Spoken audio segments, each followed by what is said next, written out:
신문 이야기 돌직구쇼에 오신 여러분 반갑습니다. 저는 신문 읽어주는 남자 김진입니다. 뉴스 속보부터 전해드리겠습니다. 특검이 김영재 성형외과의 김영재 원장의 자택과 사무실 등을 압수수색 중인 것으로 현재 알려졌습니다. 그리고 특검은 문용표 전 장관을 오늘 이른 새벽 긴급 체포했습니다. 이어서 특검은 독일에 은신 중인 정유라에 대해서 인터폴의 적색 수배 경고를 요청한 것으로 확인이 됐습니다. 특검의 움직임이 상당히 활발합니다. 살아 움직이는 뉴스, 돌직구쇼에서 오늘 생생하게 전달해드리겠습니다. 오늘 조간신문은 어떤 뉴스 보도하고 있는지 지금부터 저와 함께 하시죠. 먼저 동아일보입니다. 동아일보 1면의 단독 기사로 시작하고 있습니다. 문학의 블랙리스트, 소문만 무성했던 그 블랙리스트, 최근 특검이 실체를 확인했죠. 최순실 작품입니다. 특검은 최순실이 필요성을 주장해서 박근혜 대통령이 블랙리스트 작성을 지시했다, 이렇게 보고 있습니다.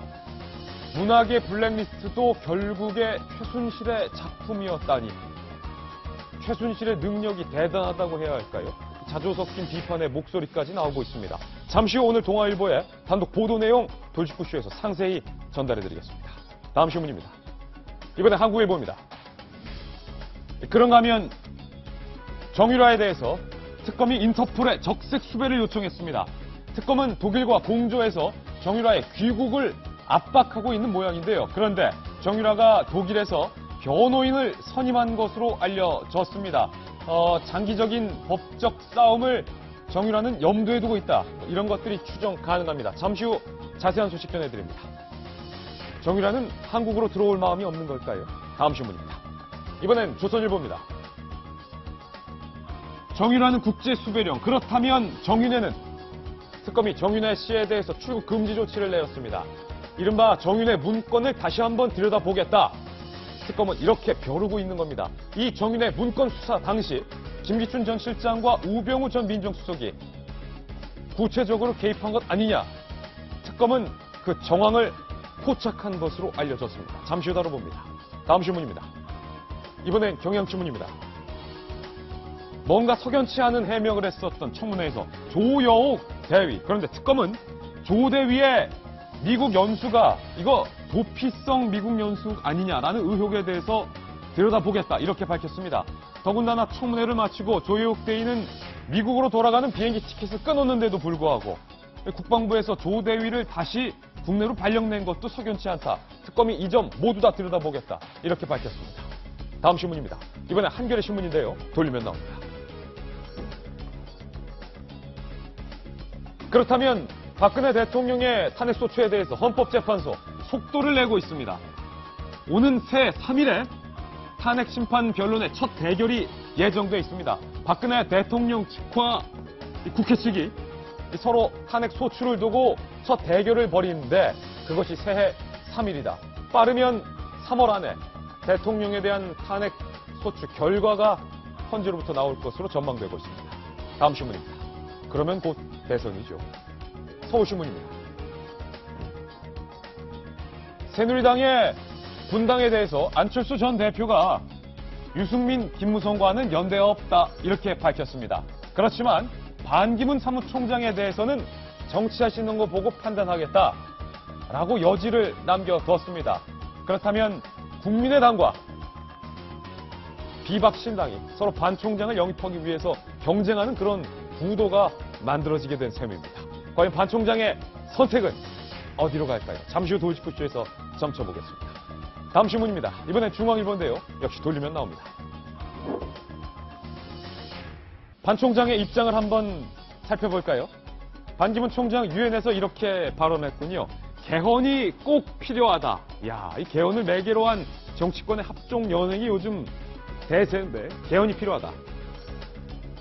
그리고 임기 단축 가능성까지 시사했습니다. 내가 대통령이 된다면 대통령 임기 3년으로 줄여서 뭔가 국회의원 임기와 함께 맞춰서 개헌의 필요성 한번 해보겠다.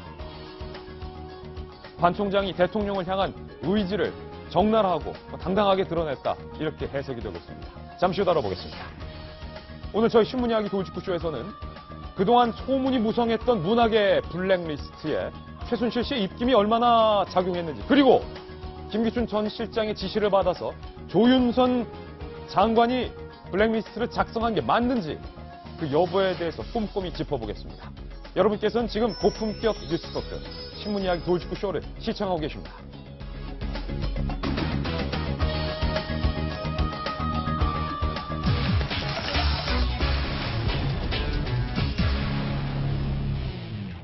네, 뉴스 속보 다시 한번 전해드리겠습니다. 특검이 김영재 성형 의원, 김영재 원장의 자택과 사무실 등을 현재 압수수색 중입니다. 그리고 논란이 중심이 섰던 차움도 압수수색 중인 것으로 알려져 있습니다. 그리고 오늘 새벽 특검은 문영표 전 장관을 긴급 체포했습니다.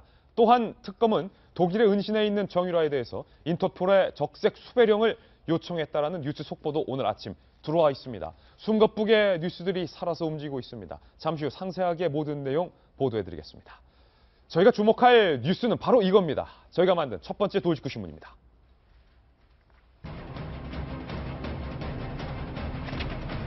절대로 없다던 문학의 블랙리스트의 실체를 특검이 파악을 했습니다. 그런데 그 실체뿐만 아니라 배후에 누군가가 있었다. 특검은 이렇게 보고 있습니다. 판도라의 상자가 열렸습니다. 실체가 드러난 문학의 블랙리스트, 그리고 더 나아가 그 배후에 과연 누가 있었던 것인지 오늘 저희 돌직구쇼에서 이 블랙리스트의 배후에 대해서 상세히 파헤쳐보겠습니다. 크게 세 가지 뉴스로 저희가 구성을 해봤는데, 문학의 블랙리스트의 불편한 실체 첫 번째입니다. 오늘 동아일보가 일면에 단독 보도하고 있는 내용과 일치합니다. 블랙리스트의 배후엔 최순실이 있었다. 최순실이 블랙리스트에까지 입김을 작용했다. 도대체 최순실은 왜, 무엇 때문에, 어디에 쓰려고 이 블랙리스트 작성을 종용했던 걸까요? 오늘 이 이야기부터 한번 다뤄보겠습니다.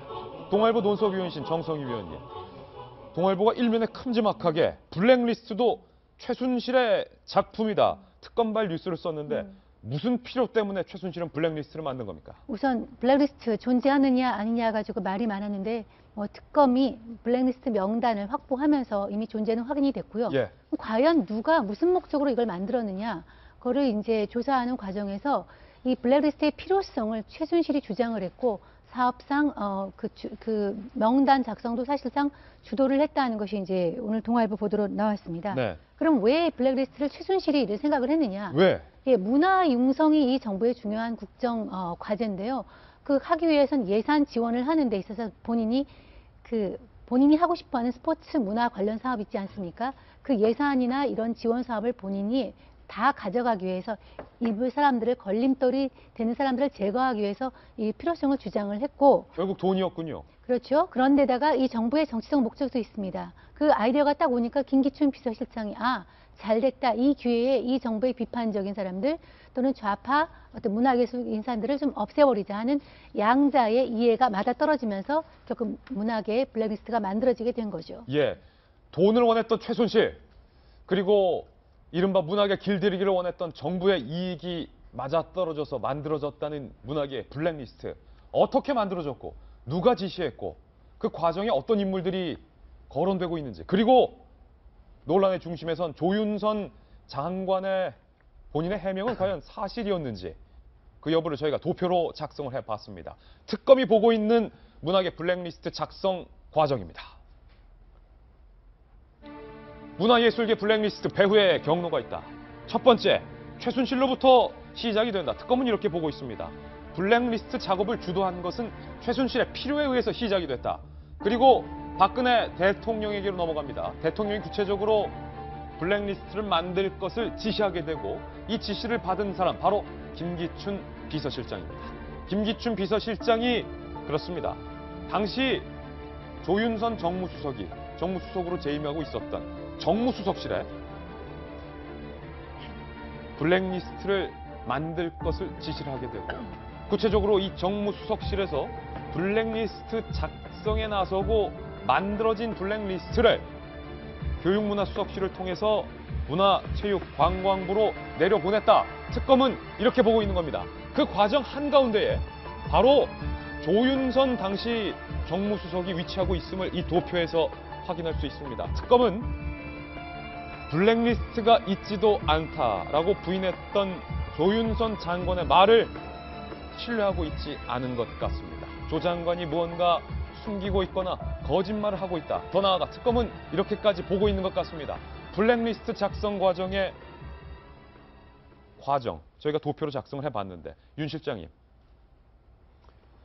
조윤선 정무수석은 지금까지 쭉 이야기가 나온 것은 없다, 모른다, 보고받지 못했다지 않습니까? 예. 근데 조 장관이죠, 현재. 조 장관이 쭉 보직을 맡았던 걸 보면은 대선 때는 박근혜 대통령의 대변인, 뭐 대변인 여러 명 있는데 대통령하고 밀착해서 같이 다니는 대변인, 현 정부 출범 직후에는 여가부 장관, 예. 그다음 정무수석, 지금 이제 문화부 장관, 이 핵심 포스트에 있는 사람인데 몰랐다라고 하는 게 말이 안 되는데, 근데 지금 뭐 몰랐다라고 하는 사람이 한두 명이 아니지 않습니까? 네. 그래서 이제 특검이 어제 조윤선 장관에 대해서 압수수색을 한 것 같고, 여기서 또 핵심적으로 봐야 될 분은 저기 정관주 저분이에요. 지금 문화부 차관을 지내다가 며칠 전에 이제 사표를 내서 수리가 됐는데, 국민소통 비서관을 지냈죠. 원래 관료가 아닙니다. 저분 변호사고요. 예.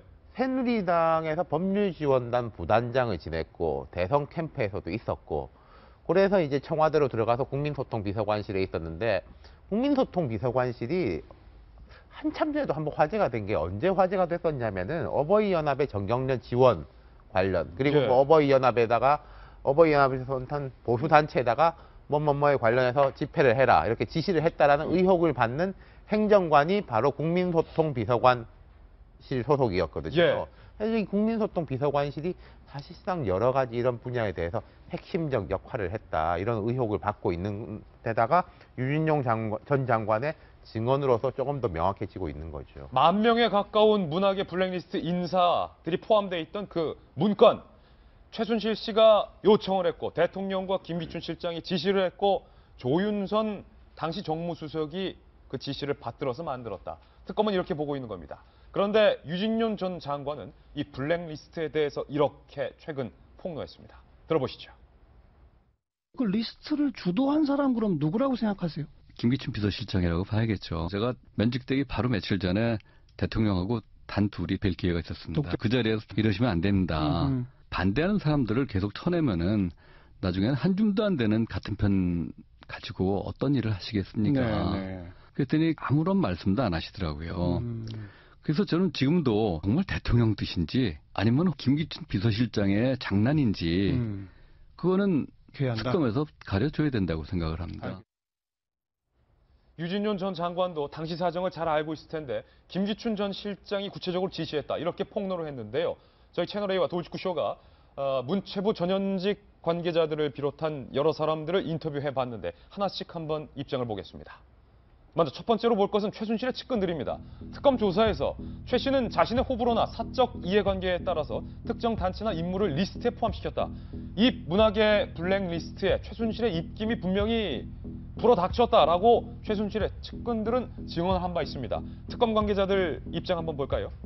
2014년에 작성된 문학의 블랙리스트는 청와대 정무수석실에서 컨트롤했다. 당시 정무수석은 조윤선 현 장관. 명단을 만들었고 이후 문체부로 하달했다는 구체적인 진술이 나왔다. 특검팀은 이렇게 말했습니다. 그렇다면 문체부 고위 관계자는 어떤 입장일까요? 2014년 청와대로부터 문화예술계 성향 분석이라는 조금 허접스러운 명단이 내려왔다. 이름만 있고 특별한 내용이 없어서 어찌할 바를 몰라 하니 그럼 거꾸로 작성해서 올려보내라. 그런 지시까지 내려왔다. 상당히 증언이 구체적입니다. 이에 문체부가 지원 제외 대상자 등을 걸러냈고 이후에 더 다듬어진 명단을 직접 작성해서 청와대에 올려보냈다. 전직 문체부 관계자의 증언도 있습니다.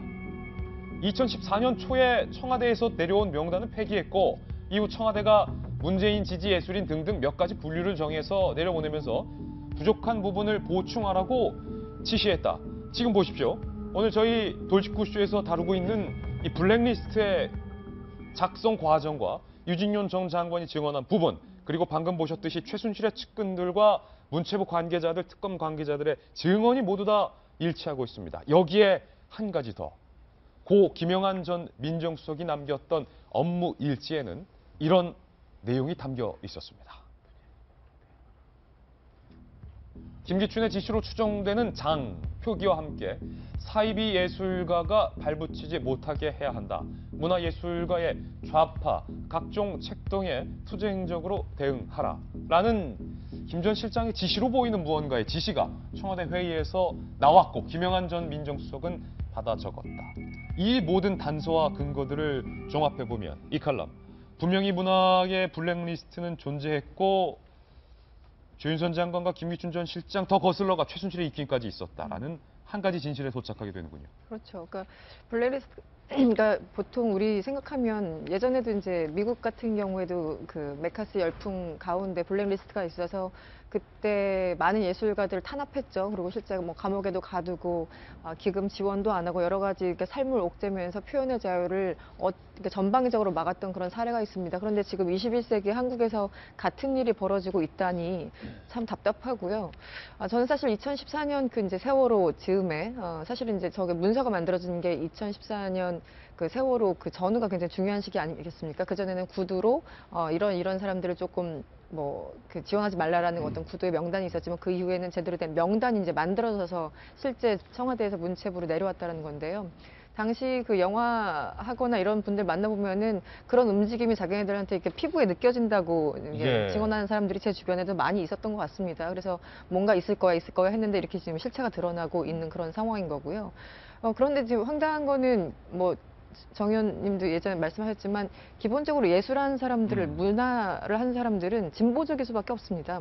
그 어떤 상상의 나를 펴야 되고 그 사회에서 조금 더 앞서가는 사고나 사상을 가진 사람들이 문화예술을 할 수밖에 없는 뭔가 거고 조금 저항정신 뭐 이런 거 그런 거죠. 말씀하시는 그 사회가 어떻게 발전하려면 반드시 또 그렇게 앞서간 사람들이 필요한데 저런 식으로 따지면은 그 문화예술하는 사람 중에서 거기 리스트에 안 올라가는 사람이 도대체 어디 있으며 더군다나 이건 사상 표현의 자유가 아니라 문재인 지지, 뭐 안철수 지지 이건 정치적인 영역까지 넘어갔습니다. 그렇기 때문에 도대체 이 정부에서는 무슨 일을 하려고 했던 건가 참 참담하다는 생각이 들고 네. 이건 사상의 자유, 표현의 자유라는 거는 헌법에 규정된 내용 아니겠습니까? 예. 이거 하나만으로도 충분히 탄핵이 가능하다라고 얘기하는 사람도 있는데요.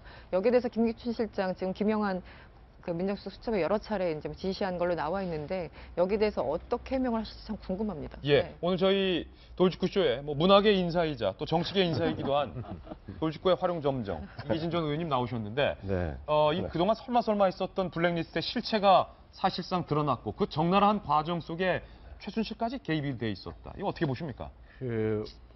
최근에 방송 신문을 통해서 예. 블랙리스트에 대한 얘기는 다 하실 거예요. 근데 그래서 저는 그 얘기 다시 안 하고 이 문제에 대해서 저는 따로 할 말이 있습니다. 예. 블랙리스트 나쁜 거죠. 지금 이 칼럼 얘기했듯이 미국에서도 메카시즘에 의해서 정말 예. 사회적으로 어려움이 있었는데 나는 역설적으로 그 당시에 공산주의를 대단히 억압했던 미국의 그 정치의 결과가 오늘날 완벽한 민주주의를 만들어 놓은 것이 아닌가 난 그런 생각도 한번 해봐요. 예.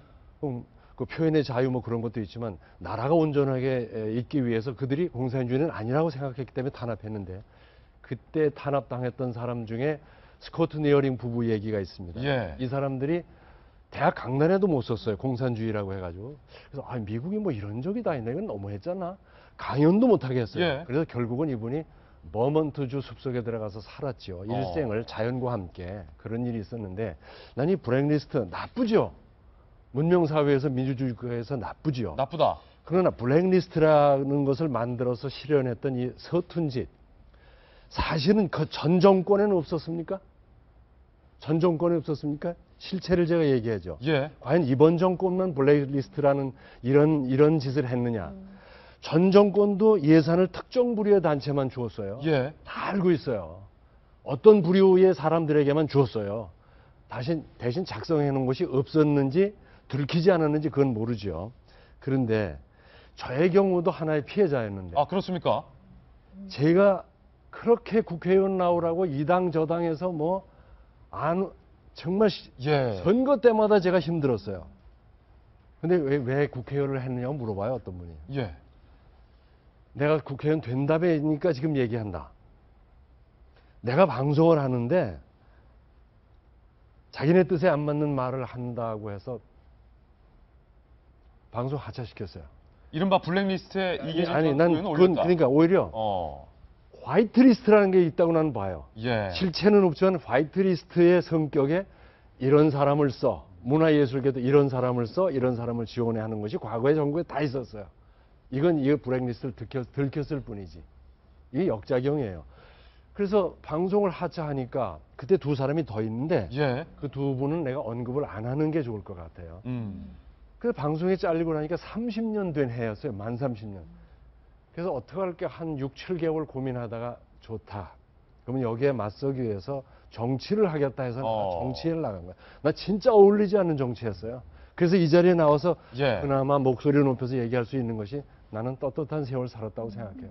근데 블랙리스트만 문제를 삼을 것이 아니라 과거에 화이트리스트, 그럼 그 반대에 거기에 혜택받는 사람의 반대편은 오늘날의 블랙리스트와 똑같은 거예요. 예.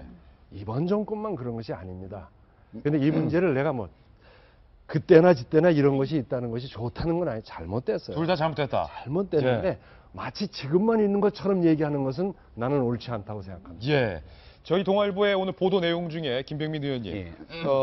과거 정부에서도 블랙리스트, 이번 정부에서도 블랙리스트, 둘 다 나쁘다는 취지로 예. 이전 의원님께서 지적을 해주셨는데 국정원에 인적 정보가 동원된 단서도 특검이 포착을 했다. 네, 그러니까 국가정보원을 뭔가 동원했다. 뭐 이런 겁니까?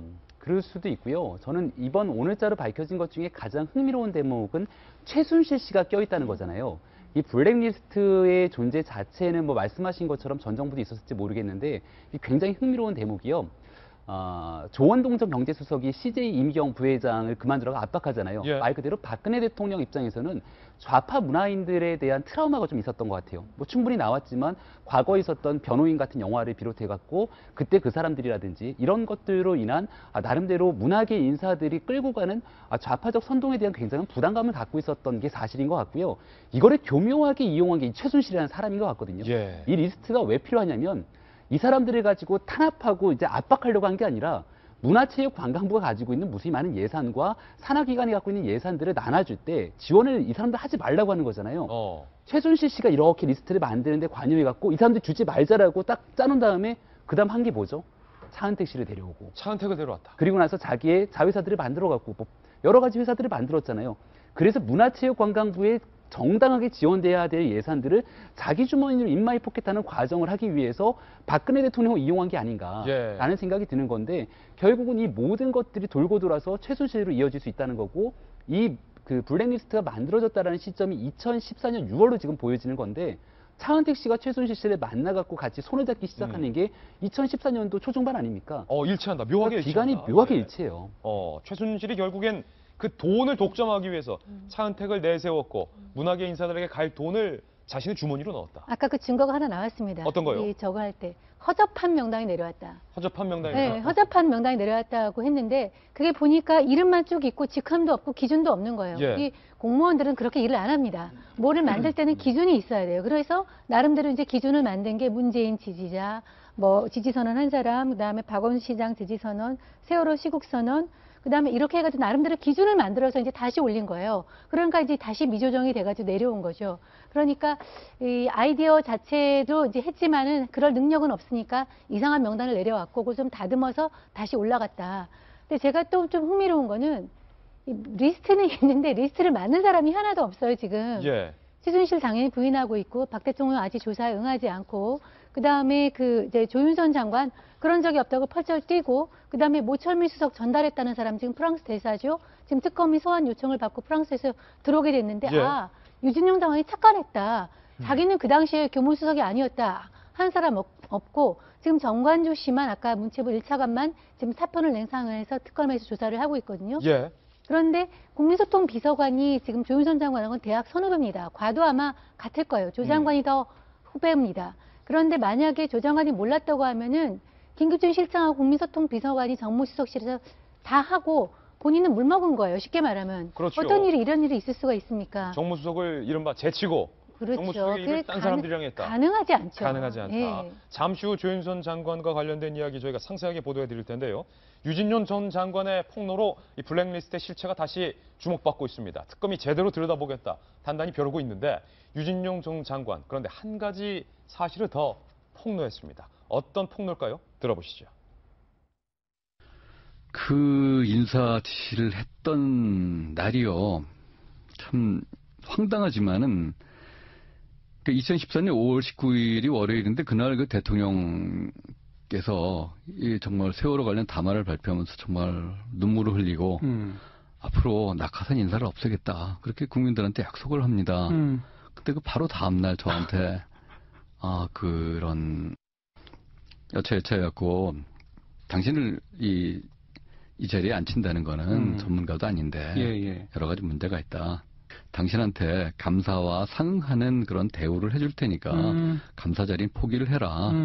그랬더니 그 사람으로서는 뭐 그게 더 좋은 거죠. 일 안 하고 돈 받으니까. 동의를 했어요? 동의를 해서 그거를 제가 모철민 수석을 통해서 이렇게 합의를 했다. 이렇게 처리하자. 이렇게 해야 된다. 그렇게 보고를 좀 해달라. 예. 실장한테. 예. 그랬더니 바로 저한테 이 답변이 온 게 그거 시키는 대로 하지.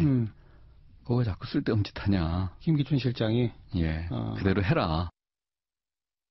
한국관광공사의 상임 감사 자리, 상당히 중요한 자리인데 잔이윤 씨. 안녕하세요. 잔이윤입니다.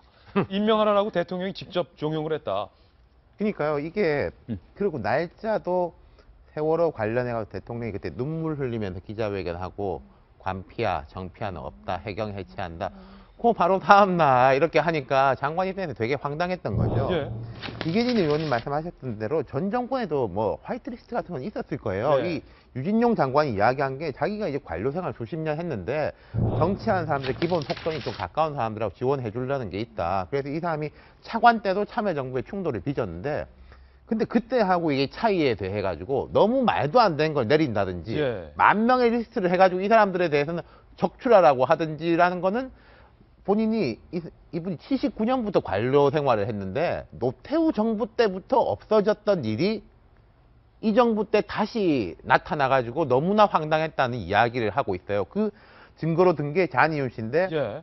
유진용 장관이 그 이야기를 조금 더 뒤에 들어보면 이렇습니다. 그 관광공사가 원주에 있어요. 원주로 이제 옮겼지 않습니까? 감사하시면은 매일 출퇴근도 하셔야 되는데 그렇죠. 그 어렵지 않겠냐. 상임 자문위원 위인 설관을 해가지고 하게 해드릴 테니까 그러니까 잔이윤 씨도 좋다라고 했는데 이렇게 일이 됐다는 거죠. 그리고 그 뒤에 어떤 일이 있냐면은 변추석 씨라고 원래 이제 대통령의 캠프에서 핵심적으로 홍보 디자인 쪽을 담당한 분이지 않습니까? 이분이 관광공사 사장이었는데 이분도 날아갑니다. 그리고 관광공사 자리에는 이제 차은택 씨가 중심이 되는 이제 그 시설들이 여기 이제 바로 들어오게 되죠. 이후에 딱 정리가 되는 게 있는 사람들 빼내고 이상한 사람 넣어가지고 그다음부터는 일사천리가 되는 거죠. 예. 이계진 전 의원께서 잔이윤 방송인에 대해서 잘 아시겠지만 사실은 의아했었거든요. 좀 한국관광공사 알죠. 감사에. 제가 거기 예. 게스트로 토크쇼에 게스트로 나간 적도 있고 잔이윤 쇼에. 그분의 쇼를 가끔 봤어요. 예. 저분은 어떻게 이렇게 인기가 좋은가 봤었는데 사실 그래요. 적재 적소 이게 참 중요하잖아요. 보훈 인사 있을 수 있습니다. 그러나 뭐 잔이윤 씨는 문화계 인사로 봐서 감사하고는 누가 봐도 들어올리고 예를 들어 예. 문화예술계에 어떤 자리를 하나 줘서 거기에 뭐 뭘 맡게 한다든가 이런 보훈이었으면 이런 게 없었을 거예요. 유진용 장관을 제가 문광부 기획실장 때부터 같이 일을 해봤는데 예. 똑똑하고 훌륭한 사람입니다. 그래서 자기 뜻을 걔도 반대도 했었구나. 그게 참 반가우네요 보니까. 반갑다. 그런데 오늘날 뭐 이렇게 되니까 그 뒷얘기를 하는데 좀 더 저분의 가치를 생각한다면은 그 폭로까지 참았으면 어떨까. 이미 다 나타났는데. 이미 다 나타났는데. 이미 예. 서로 일하면서 주고받은 상하관계는 다 있거든요. 예. 그래서 뭐 왜 그런 말을 했는지 모르지만은 그것까지는 안 해도 이미 다 나타났는데 유진용 장관은 사람이 분명하고 괜찮은 사람이에요. 예. 그래서 저항했었구나. 그거 하나만으로 저는 평가하고 싶습니다. 저항한 것만으로도 평가받을 예, 만하다. 문학의 블랙리스트의 실체에 대해서 오늘 저희 돌직구쇼에서 독점 보도해드리고 있습니다. 두 번째 뉴스입니다. 그렇다면 그 블랙리스트에 누가 포함되어 있었던 걸까요?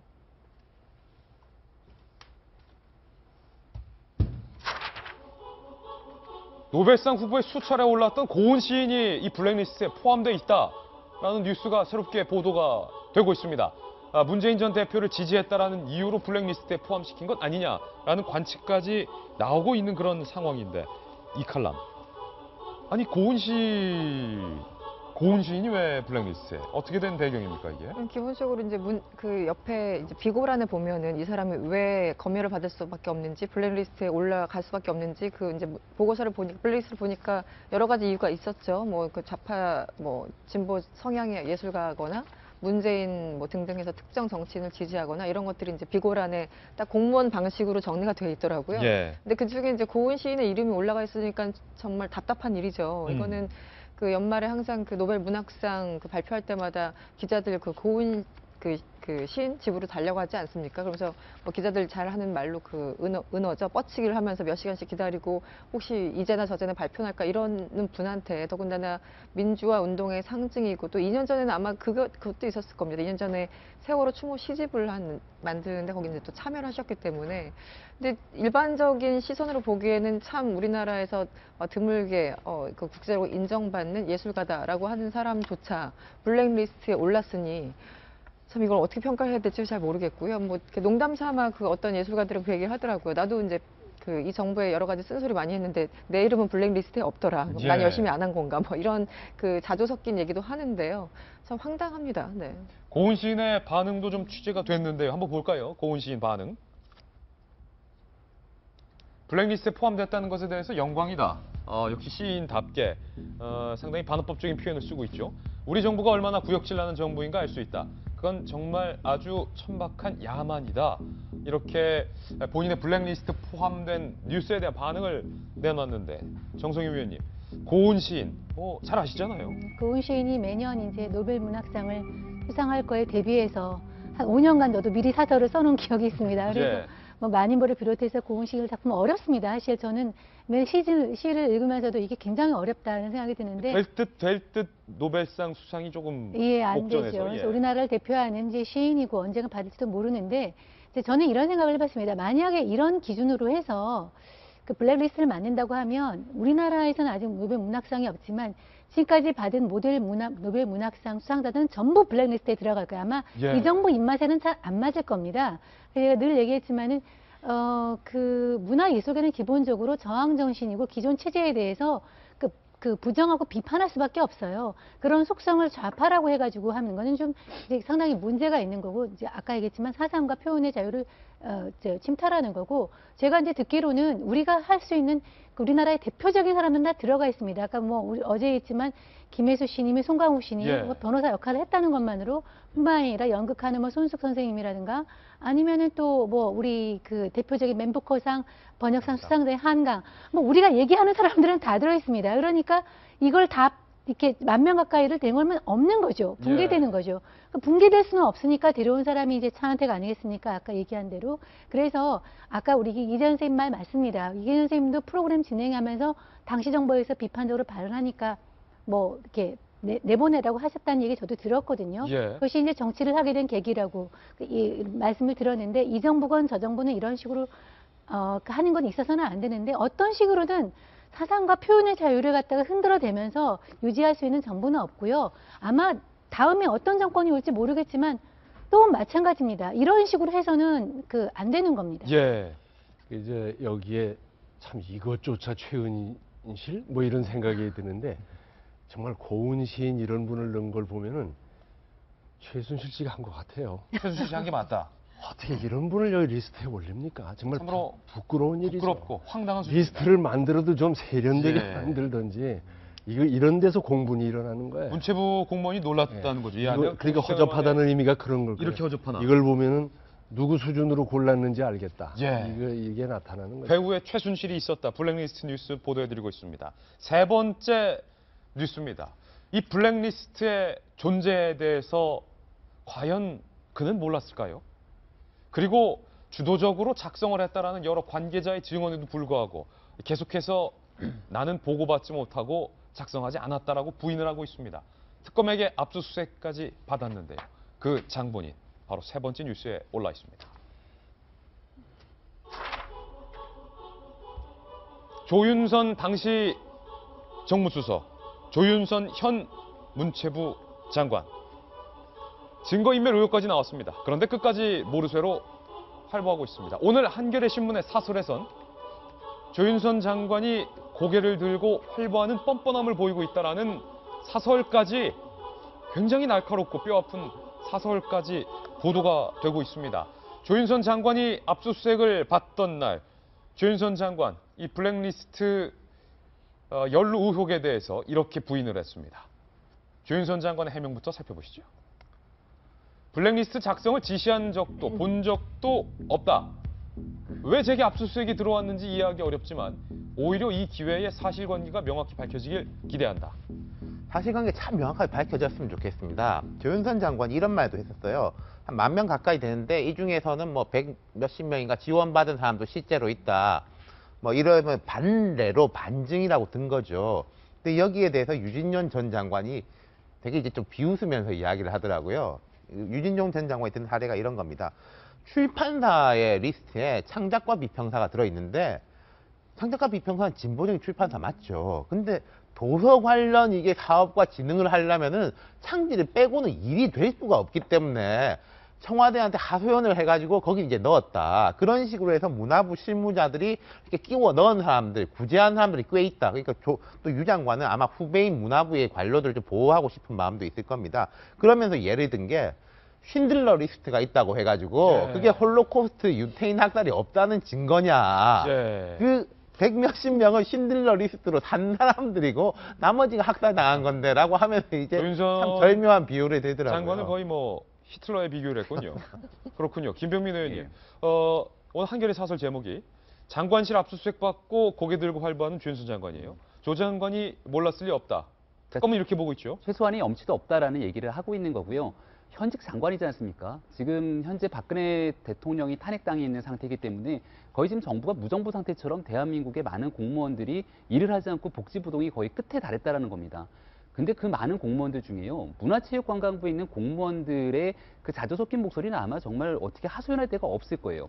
김종 전 차관이 보여줬던 그 많은 행태들, 그리고 김종덕 장관을 비롯해갖고 차은택 씨가 국정을 농단했던 사람, 그런 상황 속에서 문체부의 공무원들은 도대체 어디서부터 어떤 일을 해야 될지 지금 알 수가 있겠습니까? 근데 현직에 있는 장관이 조윤선 장관이에요. 박근혜 정부에서 말 그대로 수석과 장관을 2번 했던 이와 같은 인물이 문화체육관광부 장관으로 있으면 그 밑에 있는 일선 공무원들은 과연 어떤 일을 할 수 있겠습니까? 그러니까 최소한의 도덕적 양심이 있다라면은 일단 스스로 그 자리를 사임하는 게 맞다라는 말씀을 드리고 싶고요. 예. 두 번째로 결국은 이 블랙리스트 작성에 정말 단 한치의 부끄러움 없이 몰랐는가라고 되묻고 싶은데 특별검사에 의한 수사 결과 밝혀지겠죠. 근데 적어도 지금 유진룡 전 장관이 얘기하고 있는 바와 같이 조윤선 정무수석이 재임하던 그 시절의 문화계의 블랙리스트 작성이 만들어지고 배포되는 과정들을 거쳤기 때문에 거기서 몰랐다라고 자신 있게 말하기는 쉽지 않을 겁니다. 예. 그렇다면 정말로 대한민국 국민들을 위한 본인 스스로도 정치인이었던 사람이잖아요. 일말의 양심이 있다면 지금이라도 문화체육관광부 장관 자리를 내려놓는 게 최소한의 양심적인 모습을 보여주는 게 아닌가 이렇게 생각이 됩니다. 예. 정무수석에서 문체부 장관이 된 이후에 왜 갑자기 장관실에 있는 컴퓨터 하드디스크를 교체했느냐라는 것에 대해서 이 블랙리스트에 대한 증거를 없애기 위해서다라는 의혹도 제기된 마당입니다. 그 하드디스크에 블랙리스트 명단이 있었다고 저는 뭐 보지는 않지만 어찌됐건 오자마자 그 컴퓨터를 이제 바꾼 거는 의례적인 상황이라고 그래요. 근데 그거는 저는 중요하지 않다고 생각합니다. 그건 중요하지 않고 조윤선 장관은 지금 오히려 이렇게 얘기하고 있잖아요. 특검이 내 누명을 벗겨달라. 오히려 내 누명을 오히려 이렇게 설명을 본인의 결백을 증명해달라. 이런 식으로 이제 자세를 보이고 있지 않습니까? 저는 이 정부의 특징이 박근혜 정부의 인사들의 특징이 정말 염치가 없다. 무치다. 무치. 노블리스 오블리지는커녕 책임을 지는 사람이 단 한 명도 없고 이 최순실 게이트에 관계해서 부끄러움을 안다거나 뭐 미안하다거나 죄송하다거나 한 사람이 한 명밖에 없었어요. 제가 기억하기로. 조원동 전 그 경제수석이 들어가면서 참담하다, 부끄럽다는 얘기를 했고 어떤 사람도 부끄럽다, 잘못됐다는 얘기를 한 적이 없습니다. 그 연장선상에서 조윤선 지금 장관 같은 경우도 잘못이 없다라는 그 입장을 하고 있고요. 그래서 이 정부는 정말 알 수가 없는 미스테리입니다. 분명히 범죄는 저질러졌는데 어떤 잘못은 있는데 아무도 잘못한 사람이 없고 조윤선 장관도 그 정점을 이루고 있는 것 같습니다. 예. 좀 전에 김영재 성형외과 의원의 김영재 원장의 자택과 그리고 사무실 등을 특검이 압수수색했다라는 뉴스 속보 전해드렸는데 특검의 압수수색 장면을 저희 돌직구쇼가 채널A 통해서 입수를 했습니다. 현재 특검이 김영재 의원 원장의 이 자택과 병원 그리고 차움 등을 압수수색하고 있는데 카메라에 대해서 지금 취재를 못하도록 뭔가 관련자가 지금 통제를 하고 있는 그런 장면이 현재 지금 포착이 됐군요. 그렇지만 계속해서 영상 취재를 하고 있는 그런 모습인데요. 김영재 의원의 김영재 원장 청문회에서 뭔가 석연치 않은 그런 해명들을 늘어놨다. 그리고 뭔가 껌을 씹는 건 아니냐라는 김성태 의원으로부터의 이 지적도 받고 있습니다. 그리고 4월 16일 청와대에 가지 않았다라는 일종의 알리바이로 제출했던 고속도로 톨게이트 영수증이 뭔가 조작된 것 아니냐라는 의혹도 제기된 바 있고요. 그리고 프로포폴 관리대장에 4월 16일에 김영재 원장이 서명을 했다는 서명 사인이 평소에 김영재 원장 본인의 사인과 너무 다르다. 누군가가 대신 대필로 4월 16일 프로포폴 관리대장에 사인을 해준 건 아니냐라는 의혹까지 받고 있습니다.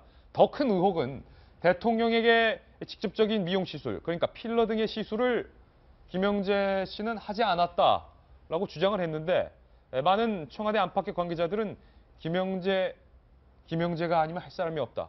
이렇게 얘기를 하고 있어서 특검이 이번 압수수색을 통해서 이런 의혹들을 구체적으로 들여다볼 것으로 예상이 되고 있습니다. 앞서 전해드렸듯이 특검은 독일에 은신하고 있는 정유라에 대한 인터폴의 적색 수배령도 내린 상황입니다. 저희가 준비한 다음 돌직구 신문입니다.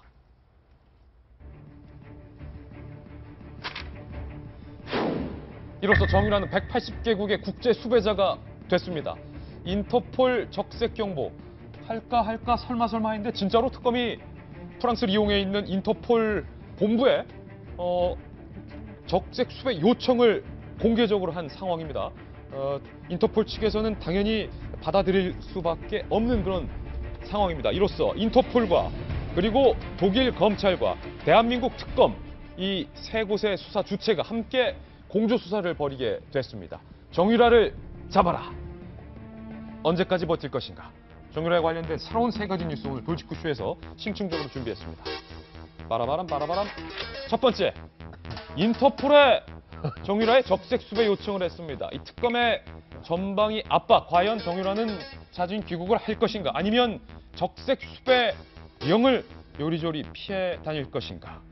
관련된 목소리부터 일단 들어보시죠. 정유라에 관하여는 금일 인터폴 적색 수배 요청을 하였습니다. 정유라의 신변 확보와 관련돼서는 현재 추후에 어떻게 진행될 것이다 이런 부분들은 현재 고려 사항이 아니고요. 여러 가지 저희들이 할 수 있는 조치는 현재 말씀드린 바와 같이 기존의 체포영장 발부 그리고 기소 중지 그리고 사법 공조 그리고 인터폴 적색 수배 그리고 여권 무효화 조치 이런 조치를 지금 저희들이 다 시행을 하고 있습니다. 지금 우리 특검에서 상당히 정유라의 신원을 확보하기 위해서 할 수 있는 조치는 전방위로 다 하고 있는 그런 모습입니다. 우리 대한민국 경찰청 내에 인터폴 사무실이 있는 줄은 전 그래요? 처음 알았는데 경찰청 내에 마련되어 있는 인터폴 사무실에 정유라에 대해서 적색 경보를 내릴 것을 요청을 했고 이 인터폴 사무실에서 프랑스 리옹에 있는 인터폴 사무총국에 적색 수배가 현재 신청이 됐다라는 뉴스도 제가 파악을 했고 독일에 있는 인터폴 지국에 공조수사까지 현재 요청되어 있는 상황이라고 하죠. 대한민국 검찰이 할 수 있는 모든 전방위적 압박을 다 하고 있다고 봐도 무방할 겁니다.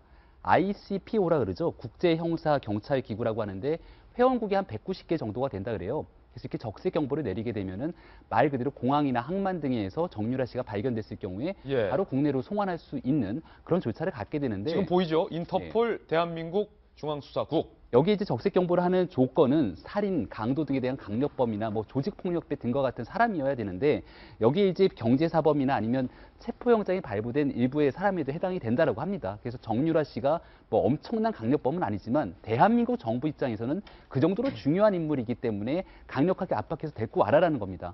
정유라 씨 입장에서 이제 고민이 되겠죠. 독일에서도 독일 검찰이 수사를 받고 있는 상황이기 때문에 혹여나 독일에서 체포가 돼갖고서는 사법적 판단을 받게 되면 대한민국에서 형을 사는 것보다 훨씬 더 많은 실형을 살 수도 있는 가능성이 있는 거예요.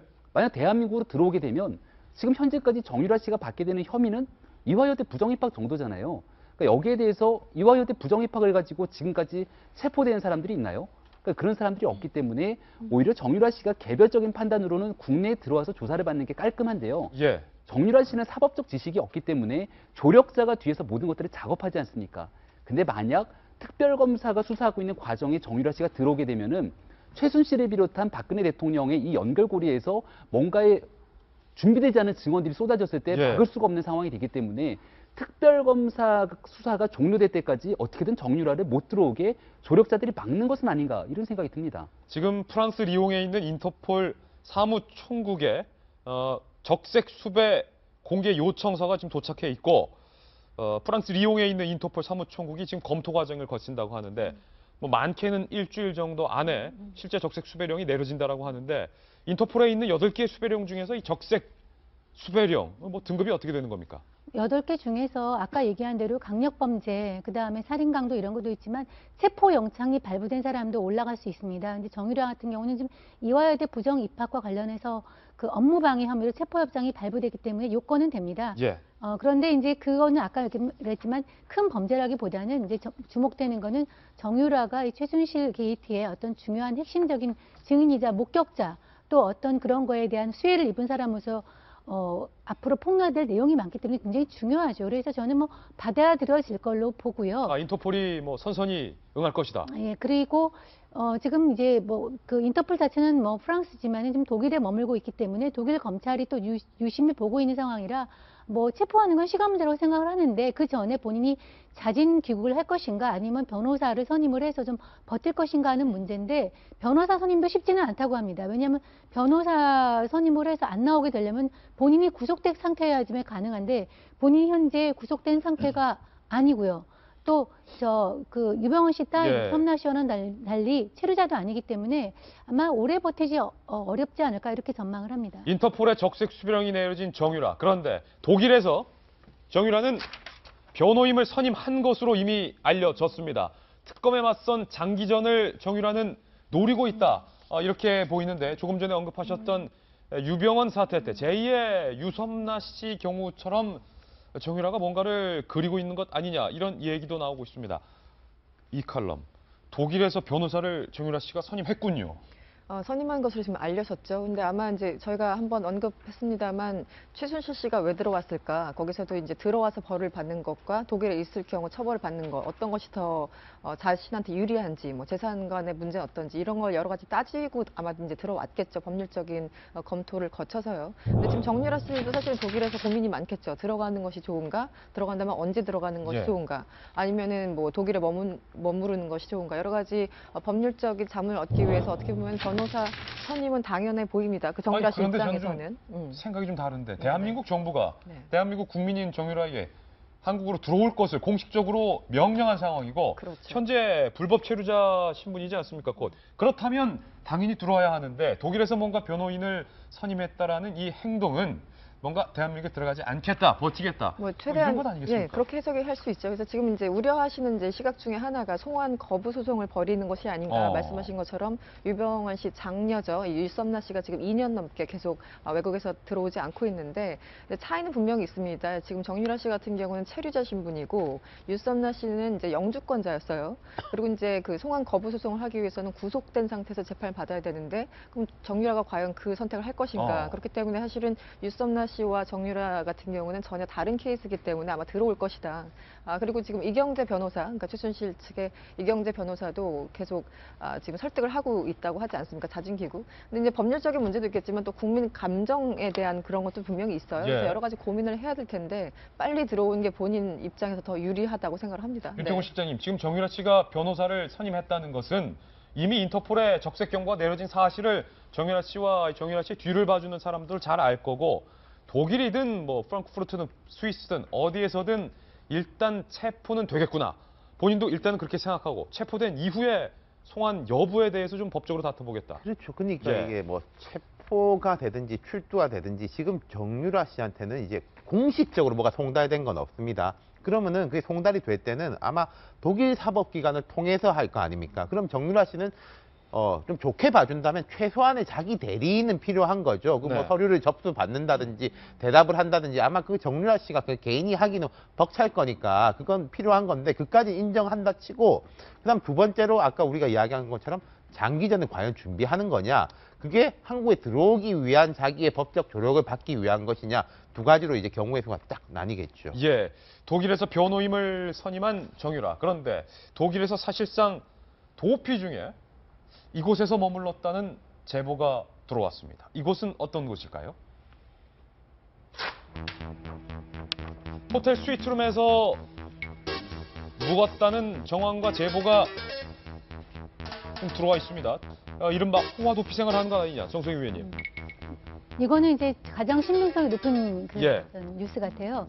카르스에 프랑크푸르트에서 얼마 안 되는 곳이고 프랑스와 가깝기 때문에 언제든지 넘어갈 수 있다는 카르스에서 목격됐다는 보도는 있었는데 그중에서 집을 얻어서 한 게 아니라 호텔에서 스위트룸에서 묵었는데 그 호텔이 방이 215개가 있는 7등짜리 고급 호텔인데 그중에서 스위트룸은 하나밖에 없다고 합니다. 이야. 뭐 스위트룸이라고 이곳이군요, 이 해서 호텔이요. 예. 그렇죠.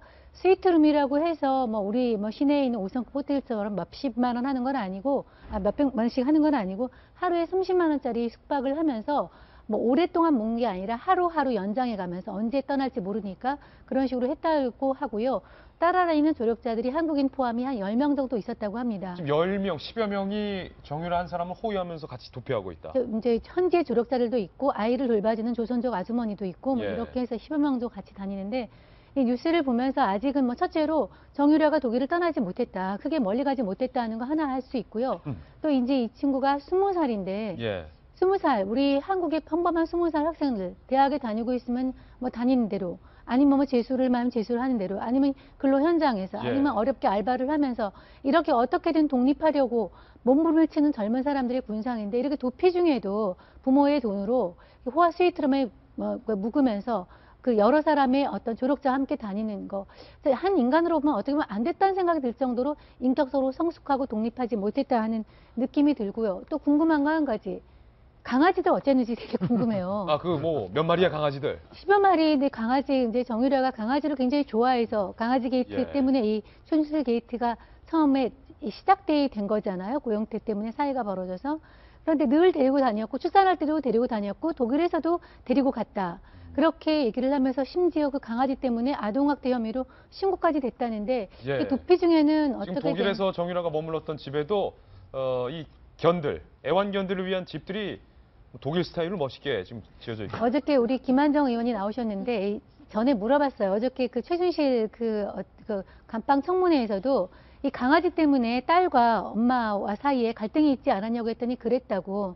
그러니까 정유라가 그 강아지들이나 개를 굉장히 예뻐하는데 예. 강아지에 따르는 수발 있잖아요. 먹이를 예. 주거나 아니면 뭐 똥오줌을 치운다는 이런 걸 안 했다는 거예요. 그거를 하기 위해서 또 사람들이 따라다녔다는 거예요. 그래서 그러니까 갈등이 있었다. 거추장스러운 일은 자기가 안 하고 예. 이뻐만 했다. 그렇기 때문에 이제 엄마인 최순실이 이렇게 난처해갖고 애들이랑 예. 싸웠다 그런 얘기를 어저께 했다 그래요. 진정한 네. 사랑이 아니죠. 진정으로 강아지를 사랑하는 사람들은 배설물도 치워주고 목욕도 시켜주고 다 하는데. 그 강아지를 키우지 못하는데 자기의 또 아이는 어떻게 키울 것인가 예. 이런 생각이 드는데 그래서 저렇게 도피 생활하면서 어떻게 했을까 그 생각도 갑자기 그냥 격가지로 드네요. 뭐 따라다니는 사람이 10여 명이니까 한 사람당 한 마리씩만 맡아도 숫자는 산술적으로 나오는데 이기진 전 의원님 뭐 웃자고 농담도 섞어서 했지만 사실은 어처구니 정유라 없는 거죠. 씨 본인을 위해서도 이렇게 인터폴의 적색 수배 호텔 스위트룸이라고 하지만 여기저기 아이를 안고 피해 다니는 것보다 뭐 정유라 씨가 국정을 농단한 건 아니니까 대한민국에 따뜻하게 들어오는 게 정유라 본인을 위해서 낫지 않느냐. 물론 들어오는 게 좋은데 예. 사실은 뭐 이대 뭐 부정 입학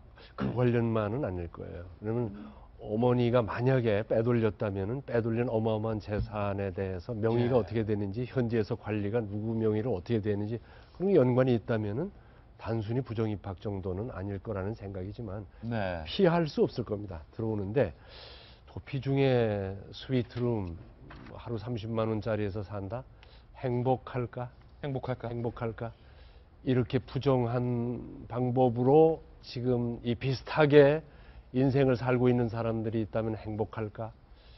친구가 저에게 써준 서예 작품 가운데 그런 게 있더라고요. 성품이 바르면은 나물국을 먹어도 그 맛이 달고 초가 삼간에 살아도 예. 행복하다. 행복하다. 지금 단칸방에 사는 사람마다 정유라가 행복할까요? 말 타고 다니고 개를 10마리를 이뻐하고 독일에서 뭐 만난 거 먹고 이게 행복할까요? 세상을 올바로 사는 것이 가장 행복하다. 맞습니다. 예. 보면서 20살 나이에 아기까지 낳아서 참 개 키우는데 배설물도 치는 걸 못 배운 그러니까 기본을 안 가르친 것 같아요. 예. 애완견을 사랑하려면은 이런 어려움을 해야 된다는 걸 난 먼저 가르쳐야 된다고 생각하는데 부모로서 그걸 가르쳤겠어요? 그걸 가르쳤겠어요? 사람 시키면 돼. 돈으로 다 예. 사람 부려서 하면 된다고 생각하고 이 사람이 장차 어떤 국민으로 성장할까? 예. 벌써 애기 엄마가 됐지만 참 불행한 일이 엄마 등의 몇 사람의 잘못된 생각 때문에 이렇게 됐고 국민들이 보고 배우는 거예요. 예. 아, 저렇게 살면 안 되겠구나. 그런 교훈이 있는 것 같습니다. 네, 정윤아 씨와 관련된 새로운 뉴스들 전해드렸습니다. 특검이 상당히 전방위로 최순실 일가를 압박하고 있습니다. 이번엔 정윤회 씨에 관련된 특검의 수사 상황을 저희 돌직구 신문으로 작성해봤습니다. 만나보시죠. 특검이 정윤회 씨에 대해서 출국 금지 조치를 내렸습니다. 이른바 정윤회 문건, 그 문건에 나와 있는 내용을 진위 여부를 다시 한번 들여다보겠다. 그러니까 정윤회 씨가 비선으로서 국정을 농단한 부분이 있으면 적나라하게 파헤쳐 보겠다. 특검이 이렇게 벼르고 있다는 건데 특별한 사람을 만났는데 윤태곤 실장님 예전에 청와대에 있는 문건을 밖으로 유출했다. 그래서 뭐 거의 뭡니까? 강력하게 뭐 처벌을 했었던 회유도 당하고 한일경을 압박도 만났다. 예. 이건요, 특검이 보는 것 중에 제일 어려운 문제 중에 하나입니다. 왜냐하면은 두 가지 방향입니다. 정윤회 씨가 실제로 이제 국정농단을 했느냐. 두 번째로는 그때 이제 검찰이 이 부분에 대해서 물론 청와대에서 이거 국정농단이다. 그래서 유출 부분으로만 방향을 틀었잖아요. 정윤회 씨가 실제로 국정농단 했는지 보지 않고 그 예. 두 번째 문제는 바로 검찰 지금 수뇌부하고 연결이 되는 거거든요. 예. 그 당시에 수사 총괄 책임자가 중앙지검 3차장을 했던 윤갑근 전 우병우 이석수 특별수사팀 팀장. 그 사람이 우병우 수석하고 그때 민정비서관이었죠. 라고 뭐 연결을 해가지고 뭐 이걸 이제 틀었느냐. 그것뿐만 아니라 윤갑근 중앙지검 3차장의 바로 윗사람이 김수남 현 검찰총장이거든요. 예. 그럼 특검이 이거를 이제 파헤치다 보면은 윤갑근 김수남이나 사람을 만날 수밖에 없는 거예요. 뭐 우병우 김기춘까지야 그렇다 치더라도 이 사람들을 만났을 때 특검이 어떻게 돌파할 수 있느냐.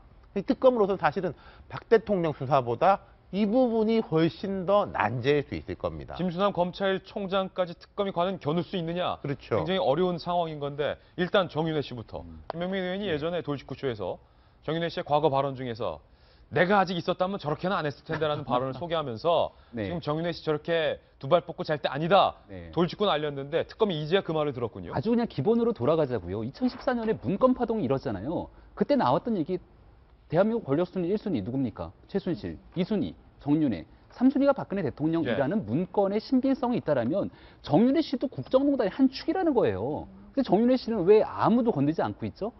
말 그대로 정윤회 씨가 1998년 박근혜 대통령이 국회의원, 그 재보궐선거로서 정치에 입문하는 과정에서부터 이 국정농단을 같이 옆에서 보필했던 4인방이라고 하는 사람들을 뽑고 거기에 같이 자리를 앉히고 이 모든 것들을 함께 했던 사람의 축으로 볼 수 있잖아요. 정황 증거들이 너무나 많습니다. 김영환 전 수석의 비망록에 나오는 정윤회 7억 얘기 나오잖아요. 예. 누군가의 인사를 개입했을 정황 증거들에 대한 가능성을 얘기하면서 소위 말한 매간 매직을 했을 가능성이 크다는 얘기들이 나오고 있기 때문에 정윤화 씨를 지금 출국 금지 조치를 취하고 정윤회 씨를 소환해서 충분히 국정농단에서 과연 어느 정도까지 개입을 했는가를 밝히는 게 굉장히 중요하다는 생각이 들고요. 최순실 씨 같은 경우는 제가 봤을 때 조금 능력이 한참 떨어지는 사람 같아요. 네. 그러다 보니까 국가를 운영하기 위한 과정 속에서 어떤 능력 있는 사람들과 함께 국정을 농단하더라도 티가 안 나게 농단하는 사람이 있을 거고 이렇게 막 정말 말도 안 되게 농단하는 사람들이 있다면 최순실 씨가 그런 사람이라면 정윤회 씨가 그동안 정말 드러나지 않게 국가를 농단했던 상황들은 있는 건지 없는 건지를 파헤칠 책무가 검찰에게 있는 거거든요. 지금이라도 저는 늦지 않아서 다행이라고 생각합니다. 예. 한일 전 경위를 특검이 만났다는 거 두 가지 시사한다. 윤태곤 실장께서 잘 정리해 주셨는데 첫째는 정윤회 씨. 둘째가 바로 당시의 검찰 수뇌부. 지금도 검찰 수뇌부와 연결이 되어 있는데 당시에 정윤의 문건 파동이 왈칵 났을 때 청와대에서는 그 문건의 실체를 들여다보지 않고 이 문건을 유출한 사람이 누구냐. 그러니까 본질은 건들지 않고 친변 잡기를 갖고 여러 사람을 타작을 했어요. 그때의 피해자 중 한 명이 한일경이 그리고 숨진 최경락 경인데 최경락 경의 부모님이 아직도 땅을 치고 있습니다. 당시에 민정비서관실에서 우리 아들 최경락 경위를 미행하고 협박하고 회유하고 괴로워서 못 견뎌서 스스로 목숨을 끊었다. 그런데 당시 민정비서관 누굽니까? 우병우 민정비서관이었죠.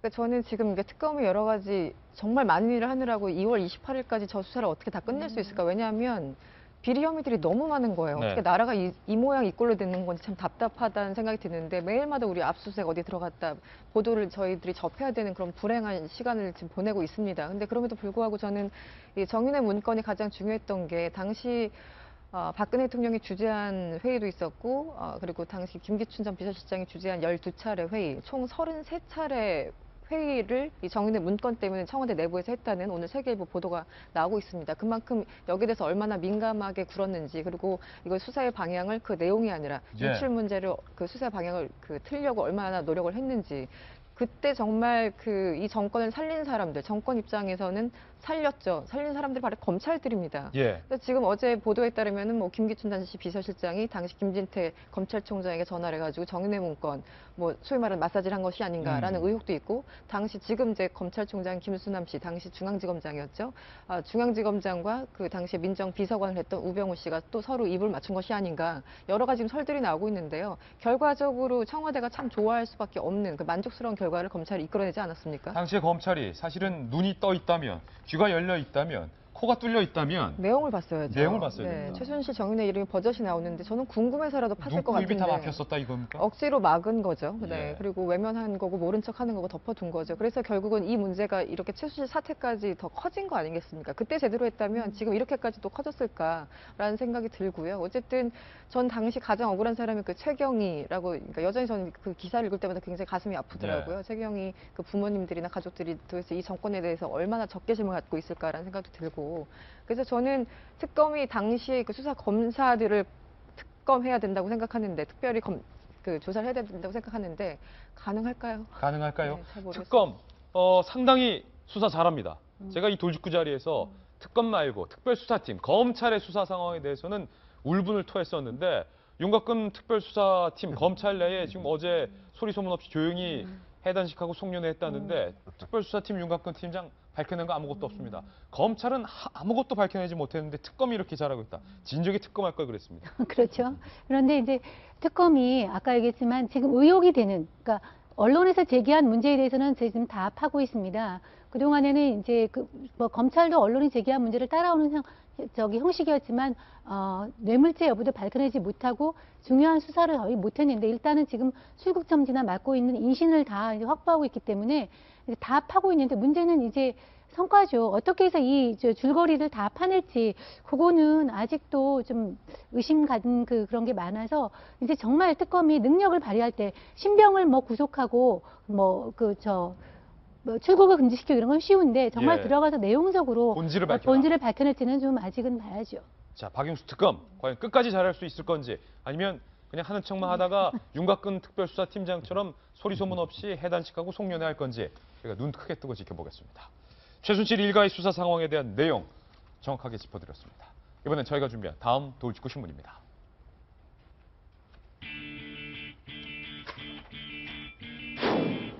이번엔 대선 관련 소식입니다. 반기문 유엔 사무총장이 내년 초 귀국 즉시 봉화마을 방문을 추진하고 있는 것으로 알려졌습니다. 노무현 정부 때 사무총장이 됐는데 그동안 어떻게 묘역을 한 번도 찾지 않았냐라는 비판을 의식한 행보로 보입니다. 최지원 기자가 단독 취재했습니다. 반기문 유엔 사무총장이 지난 22일 저녁 뉴욕을 찾은 새누리당 충청권 의원들과 만나 귀국 일정을 설명했습니다. 반 총장은 이 자리에서 봉화마을 방문을 검토하고 있다고 밝혔습니다. 노무현 전 대통령 서거 뒤 한동안 노 전 대통령 묘역이 있는 봉화마을을 찾지 않았다는 야당 비판을 의식한 것으로 보입니다. 저와 노 대통령 간의 관계를 배신이다 이렇게 생각하고 있는데, 저는 평생 살면서 배신이라는 이런 얘기를 전 들어본 일이 없습니다.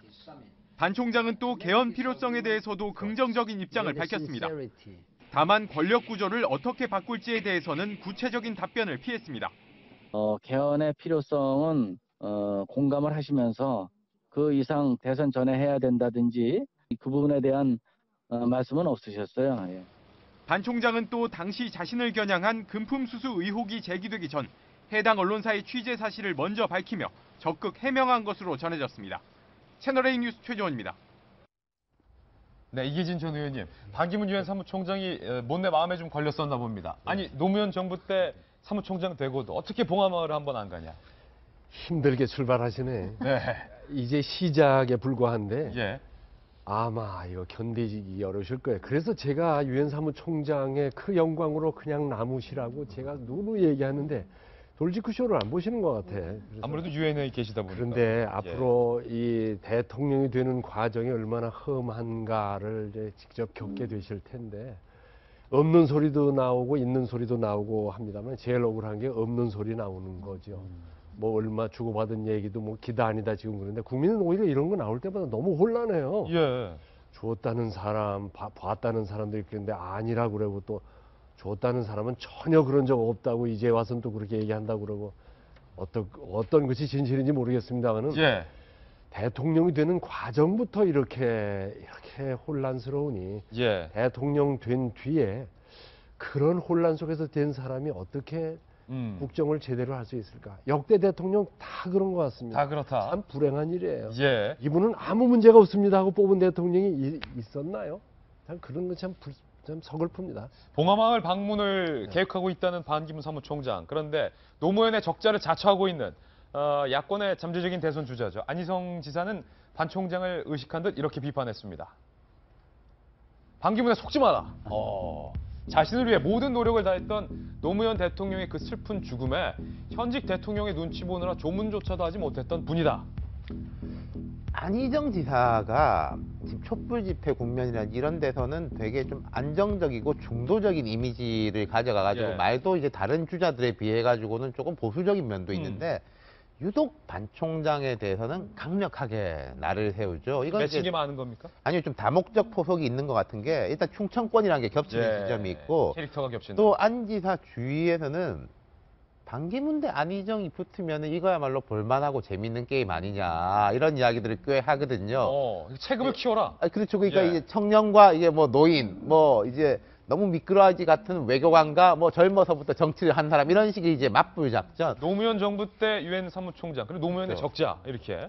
그러니까 이제 안 지사 같은 경우 실제로 자기는 저렇게 생각할 것이고 첫 번째로는 두 번째로는 다른 부분에 대한 것보다 말에 훨씬 각을 세우는 것은 반기문에 대항마는 나. 네. 이런 식의 있는 정치적 포석도 깔려 있다고 봐야 되겠죠. 사실 뭐 저희 정치권에서 뭐 시쳇말로 침바르기 뭐 그런 용어를 자주 쓰는데 안희정 지사가 이 침발로 놓은 거 아니냐. 네, 저는 윤 시장님 말씀에 100% 공감하고요. 충청 대망론에 견제할 수 있는 반기문 유엔 사무총장의 대망론에서 만약에 문재인 전 대표가 미끄러지기 시작한다라면 거기에 대한 대안 세력으로 안희정만한 인물이 없다라는 판단을 했던 것 같아요.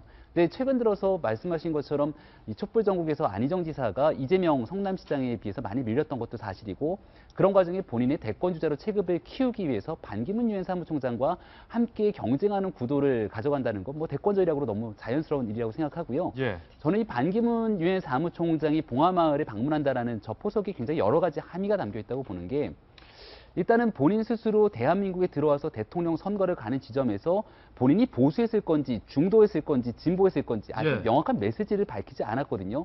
근데 아마도 지금 중간지대에 있는 거의 모든 사람들을 포섭해서 가겠다라는 측면 때문에 적을 굳이 짓지 않기 위해서 봉하마을을 방문하겠다는 게 아닌가라는 생각이 들고 그런 과정에서 혹시나 행보를 조금이라도 좌클릭하는 행보를 보였을 때 보수의 적자로서 반 총장을 기대했던 사람들의 표심이 빠져나갈 수도 있기 때문에 여러 가지 고민의 지점이 될 수도 있습니다. 반 총장 측에서 오늘 아침에 새로운 뉴스가 좀 나왔는데 이른바 개혁보수신당, 줄여서 개보신당, 개혁보수신당 쪽에 편입 안 될 거다.